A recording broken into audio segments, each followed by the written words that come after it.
Hello everyone, welcome to our YouTube channel study morning. और ये modern India का part 3 होने वाला है। यदि आपने पार्ट 1 पार्ट 2 नहीं देखा तो जाइए डिस्क्रिप्शन बॉक्स में पार्ट 1 पार्ट 2 का लिंक दिया हुआ है, वहाँ जाकर आप उन दोनों वीडियो को देख सकते हैं। तो फ्रेंड्स, यदि आप इस चैनल पर नए हैं तो कृपया इस चैनल को लाइक शेयर और सब्सक्राइब करें तथा बेल आइकन के घंटे को दबा दें ताकि आने वाली वीडियो की नोटिफिकेशन आपको समय पर मिलती रहे। तो चलिए चलते हैं आज के पहले प्रश्न की ओर। तो आज का पहला प्रश्न है, ईस्ट इंडिया कंपनी के किस अंग्रेज गवर्नर को अंग्रेज औरंगजेब द्वारा भारत से निष्कासित किया गया था? तो बताइए, ईस्ट इंडिया कंपनी किस अंग्रेज गवर्नर को औरंगजेब द्वारा भारत से निष्कासित किया गया था? तो इसका सही आंसर क्या होगा? तो इसका सही आंसर होगा सर जॉन चाइल्ड। ठीक है, यानी कि बी। ओके, देखिए फ्रेंड्स, बम्बई का जो अंग्रेजी गवर्नर जॉन चाइल्ड था वो 1688 ईस्वी में बम्बई और पश्चिमी समुद्री तट के मुगल बंदरगाहों को घेरा डाला। ठीक है, तथा जो मक्का में जाने वाले हज यात्री थे उसको बंदी बनाने का प्रयास किया। यही कारण था कि औरंगजेब को भारत से निष्कासित करने का आदेश दिया था, औरंगजेब ने दिया था, और मुगल शासक औरंगजेब के सामने उसे विवश होना पड़ा और अंत में उसे माफ़ी मांगना पड़ा। ये जो क्या नाम है कि उसका अंत में उसे माफ़ी मांगना पड़ा। तो चलते हैं अगले प्रश्न की ओर। ठीक है, तो आज का अगला प्रश्न क्या है कि निम्नलिखित में से प्रथम कर्नाटक युद्ध का कौन सा तात्कालिक कारण था? ध्यान दीजिए फ्रेंड्स, यहाँ पर तात्कालिक कारण के बारे में पूछ रहा है। ठीक है, तो चलिए पढ़ते हैं ऑप्शंस को। पहला ऑप्शन क्या है? अंग्रेज और फ्रांसीसियों के बीच प्रतिद्वंदिता। ठीक है, तो ये तो खैर तात्कालिक कारण नहीं था। ऑस्ट्रिया की राजगद्दी की जंग, तात्कालिक कारण ये भी नहीं था। कर्नाटक की राजगद्दी का मसला, तात्कालिक कारण ये भी नहीं था। अंग्रेजों द्वारा फ्रांसीसी जहाज़ों का अधिग्रहण, जी हाँ, अंग्रेजों द्वारा जो फ्रांसीसी जो जहाज़ था उसको अधिग्रहण कर लिया गया था। जब कर्नाटक का जब प्रथम युद्ध जो कि 1746 से 1748 के बीच में हुआ, वो किसके लिए हुआ था? तो ऑस्ट्रिया के उत्तराधिकार, जो कि यहाँ पार्ट 2 में दिया हुआ है, ऑस्ट्रिया के उत्तराधिकार के लिए हुआ था। ठीक है, जो कि 1740 में आरंभ हुआ था। ठीक ना, तो ये जो हुआ था वो अंग्रेज, ये जो युद्ध हुआ वो अंग्रेज तथा फ्रांसीसी के बीच में हुआ था। अंग्रेज तथा फ्रांसीसी के बीच में युद्ध हुआ था। ठीक है, और अंग्रेज कैप्टन वार्नेट के नेतृत्व में अंग्रेजी सेना द्वारा कुछ फ्रांसीसी जहाज़ों पर अधिकार कर लिया गया था, जो कि इसका तात्कालिक कारण था। तो ठीक है, तो इसका सही आंसर क्या हो जाएगा? Answer D. चलिए चलते हैं अगले प्रश्न। अगला प्रश्न क्या कह रहा है? कर्नाटक युद्ध किन किन के मध्य लड़ा गया?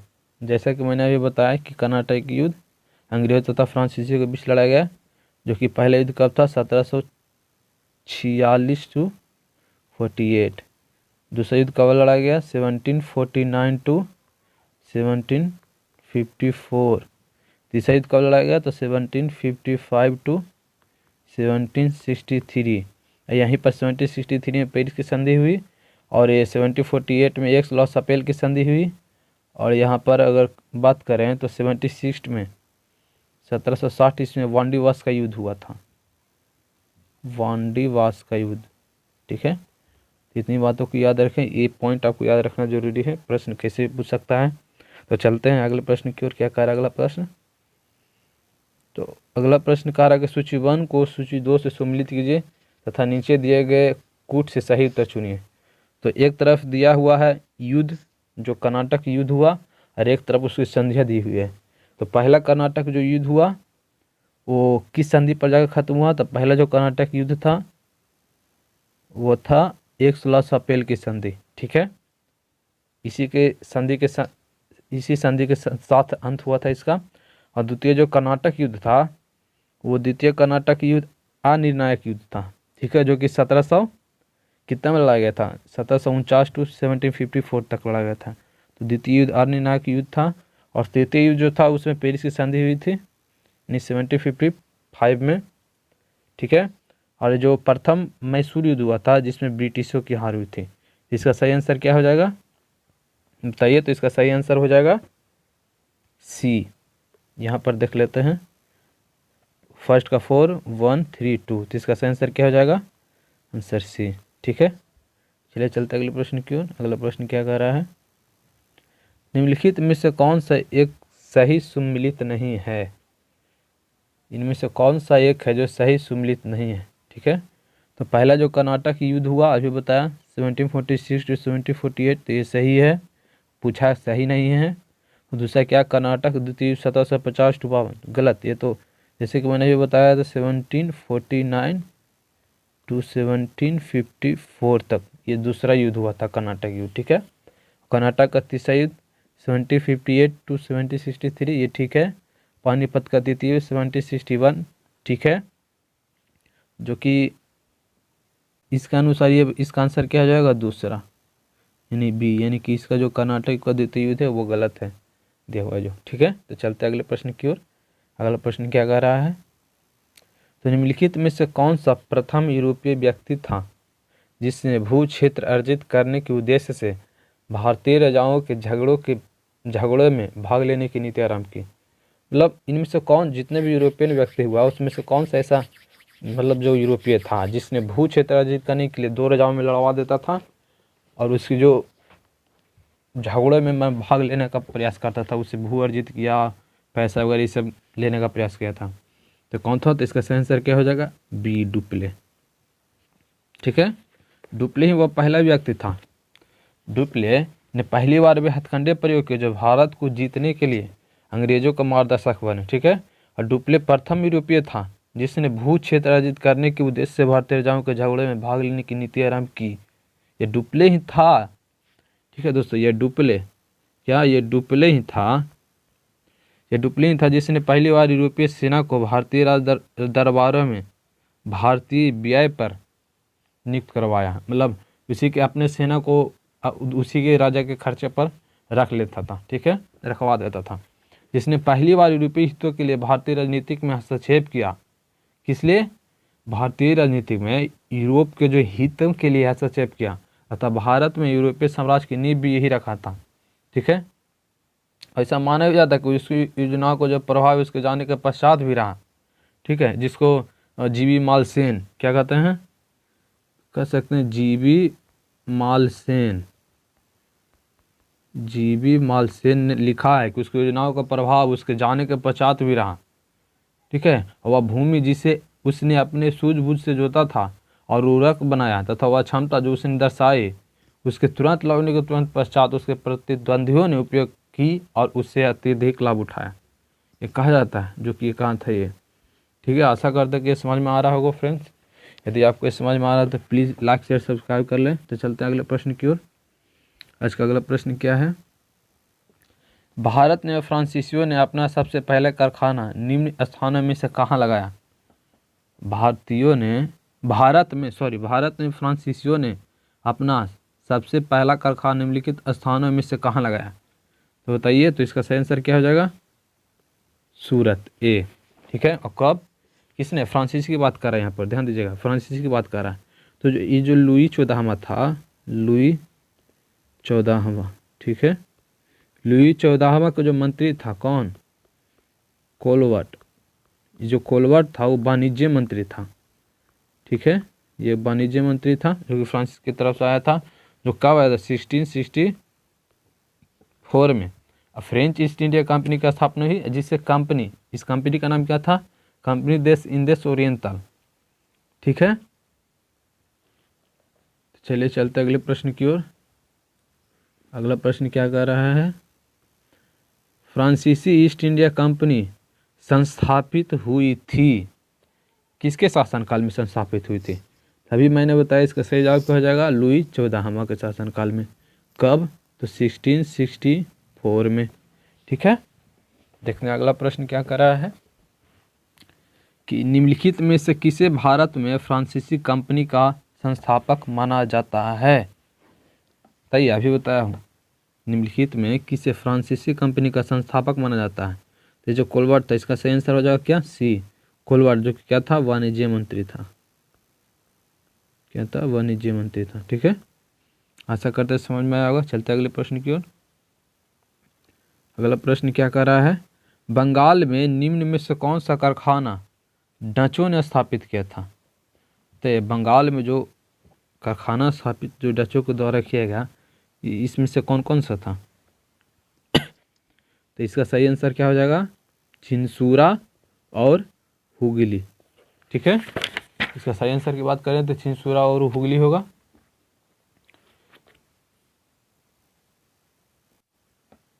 तो चलिए देखते हैं अगला प्रश्न क्या कर रहा है। तो डच ईस्ट इंडिया कंपनी ने किस वर्ष अपनी फैक्ट्री पटना में स्थापित की?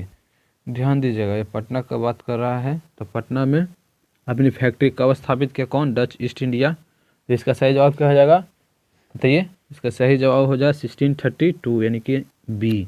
ठीक है, देखिए बंगाल को जो समृद्ध व्यापारी की तरफ से आकर्षित हो डचों ने 1615 में यानी 1615 ईस्वी एवं 1629 ईस्वी में असफल प्रयास किए, बहुत प्रयास किया। ठीक है, लेकिन बंगाल में व्यापार का अवसर उन्हें 1632 में प्राप्त हुआ। कब? यानी कि 1632 में। ठीक है, और 1632 में ही सर्वप्रथम पटना में डच ईस्ट इंडिया कंपनी का प्रवेश हुआ। ठीक है, लेकिन पटना में डच जो फैक्ट्री की जो स्थापना किया उसके संदर्भ में यह कहा जाता है कि कोई स्रोत प्रमाणिक तौर पर इसकी कसौटी पर स्पष्ट नहीं था। ठीक है ना। तो चलिए, और डच फैक्ट्री का वह स्थान जो पटना कॉलेज के नाम से भी जाना जाता है। ये जो डच फैक्ट्री था ना, ये जो अभी पटना कॉलेज के नाम से भी जाना जाता है। ठीक है, चलिए चलते अगले प्रश्न की ओर। तो अगला प्रश्न क्या कर रहा है? फ्रांसीसी दक्कन में शक्ति आंदोलन स्थापित करने में असफल रहे क्योंकि? बताइए इसका सही आंसर क्या होगा? बताइए इसका सही आंसर क्या होगा? तो इसका सही आंसर होगा बी, यानी अंग्रेजों की फौज शक्तिशाली थी। ठीक है, अंग्रेजों की फौज शक्तिशाली होने के कारण फ्रांसीसी दक्कन में शक्ति आंदोलन स्थापित करने में असफल रहे। ठीक है, चलिए चलते अगले प्रश्न की ओर।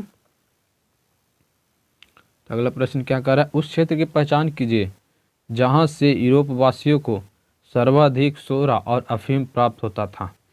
बताइए, ये तो काफ़ी चर्चित प्रश्न है। तो बताइए फ्रेंड, इसका सही जवाब क्या होगा? बताइए इसका सही जवाब क्या होगा? ए, बिहार।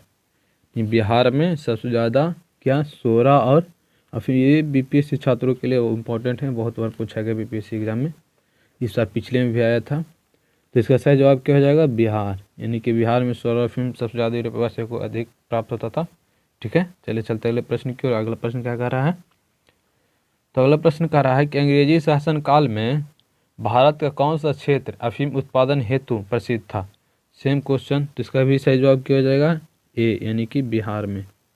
ठीक है, देखिए क्वेश्चन को जो टाइप है अलग अलग चेंज करके पूछ रहा है, क्वेश्चन सेम है। ठीक है, चलिए अगले प्रश्न की ओर चलते हैं। अगला प्रश्न क्या कर रहा है? निम्नलिखित यूरोपियों में से कौन सा एक स्वतंत्रता पूर्व भारत में व्यापारी के रूप में सबसे अंत में आए? कहने कुछ प्रश्न का कहने का डिमांड यह है कि सबसे अंत में कौन सा यूरोपीय वासी आया था स्वतंत्रता से पहले? ठीक है, तो बताइए कौन आया था? इसका सही जवाब क्या हो जाएगा? सी, यानी कि फ्रांसीसी। ठीक है ना। देखिए 16वीं और 17वीं शताब्दी में यूरोप के जो अनेक राष्ट्रों के व्यापारी वे समय समय पर व्यापार के उद्देश्य से भारत में आ रहे थे। ठीक है, इन यूरोपियों में सबसे पहले कौन आया था? ये 1498 में कौन आया था? पुर्तगाली आया था। ठीक है, अब पुर्तगाली के बाद कौन आया? 1605 में। 1605 में कौन आया? डच है। ठीक है, इसके बाद कौन आया? 1608 में अंग्रेज आया। ठीक है, देखिए क्रम सही देखिएगा।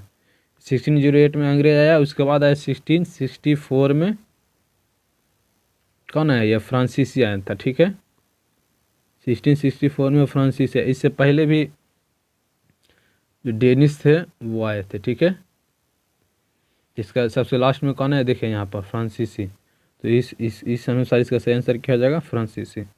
ठीक है, आशा करते हैं समझ में आ रहा होगा फ्रेंड्स। चलिए अगले प्रश्न की ओर चलते हैं। तो अगला प्रश्न क्या कर रहा है कि निम्नलिखित में से किन स्थानों पर डचों ने अपनी व्यापारिक अड्डे स्थापित किए? बताइए, व्यापारिक जो अड्डा था किसका? डचों का। डचों का जो व्यापारिक अड्डा था वो कहाँ कहाँ था बताइए?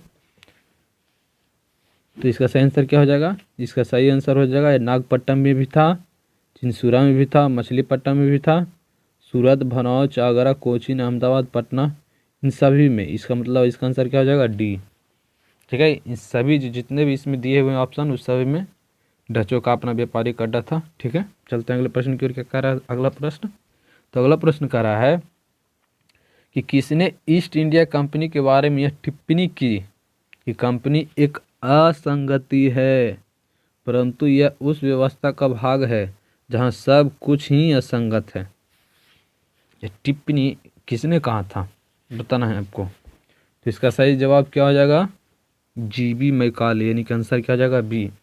देखिए, लॉर्ड मैकाले ब्रिटेन का राजनीतिक कवि तथा, ठीक है, लॉर्ड मैकाले ब्रिटेन का राजनीतिक कवि तथा इतिहासकार भी था। ठीक है, 1834 से लेकर अगर हम बात करें 1834 टू 1838 तक वह भारत का सुप्रीम काउंसिल में लॉ मेंबर तथा लॉ कमीशन का प्रधान भी रहा था।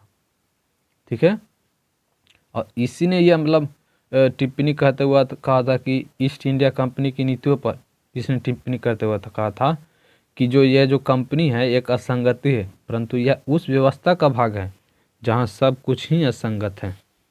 ठीक है, समझ में आया होगा। देखते हैं अगला प्रश्न। तो अगला प्रश्न क्या कर रहा है, एक सलाह सापेल, ठीक है, एक सलाह सापेल जो कि 1748 में जो संधि हुई, इस संधि के संदर्भ में निम्नलिखित कथनों में से कौन सा सही है। यहाँ पर सही पूछ रहा है फ्रेंड्स। तो देखते हैं अगला प्रश्न क्या कर रहा है। ऑप्शन के अनुसार देखते हैं। तो प्रथम कर्नाटक युद्ध की समाप्ति, और अगला क्या कह रहा है, अंग्रेजों को मद्रास पुनः प्राप्त हुआ। ठीक है, तो ये तो सही है कि 1748 जो कि एक 16 अप्रैल की संधि हुई उसके अंतर्गत क्या बोलता है, उसके अंतर्गत जो प्रथम कर्नाटक युद्ध की समाप्ति हुआ सही है। 1748 में बताया था अभी थोड़ी देर पहले कि 16 अप्रैल की संधि हुई, जैसा कि यहाँ पर दिया हुआ है। ठीक है, तो इसके संदर्भ में ये सही है। और दूसरा कह रहा है कि अंग्रेजों को मद्रास पुनः प्राप्त हुआ, तो ये भी सही है। जब 16 अप्रैल की संधि तो सभी ने अपने अपने युद्ध क्षेत्र और जो हथियार वगैरह थे वो सभी को लौटा दिया, तो अंग्रेजों को भी मद्रास को पुनः प्राप्त हो गया। तो इसका मतलब एक भी सही है और दो भी सही है। तो इसके अनुसार ऑप्शन के अनुसार सही हो जाएगा। तो ऑप्शन सी दोनों, एक तथा दो, दोनों सही होंगे। ठीक है, चलते अगले प्रश्न की ओर। आशा करता हूँ आपको समझ में आ रहा हो। यदि आप संतुष्ट हो रहे हैं मेरे प्रश्नों को बताने के तरीके से तो कृपया इस चैनल को सब्सक्राइब कर लें ताकि आगे की जो वीडियो है वो आप देख सकें। ठीक है, चलिए चलते अगले प्रश्न की ओर। और ये आज का लास्ट प्रश्न है। तो भारत में अंग्रेजों की सफलता तथा फ्रांसीसियों की असफलता का कारण के संदर्भ में निम्न कथनों में से कौन सा सही है। तो इसके ऑप्शन की बात करें तो देखिए, पहले पढ़िए। अंग्रेजों को बंगाल विजय से अपार धन एवं जनशक्ति का मिलना। ठीक है, और दूसरा क्या कह रहा है, अंग्रेजों की बेहतर नौसैनिक ताकत। हाँ, तो ये तो बात तो सही है कि अंग्रेजों को बंगाल जब विजय हुआ तो ये अपार धन भी मिला, उसको शक्ति भी मिली। कि जब वो बिहार उड़ीसा और जब बंगाल को जीता तो उसको अपार धन भी मिला, जनशक्ति भी मिली, और अंग्रेजों को बेहतर नौसैनिक ताकत भी मिला। ये बात भी सही है। तो इसका पहला और दूसरा दोनों सही होगा। तो इस अनुसार से इसका सही आंसर क्या हो जाएगा, 1 और 2। तो इसका ऑप्शन सही कहाँ है, तो ऑप्शन सी इसका सही आंसर हो जाएगा। तो ये रहा आज का लास्ट प्रश्न दोस्तों। मिलते हैं अगले वीडियो में, और आशा करते हैं आपको ये जो वीडियो बनाया है, ये जो हमारे पढ़ाने का तरीका है आपको पसंद आ रहा होगा। यदि आप इस चैनल से सहमत हैं तो प्लीज़ इस चैनल को सब्सक्राइब करें, लाइक करें और बेल आइकन को दबा दें ताकि आपको आने वाली अपडेट हमेशा मिलती रहे।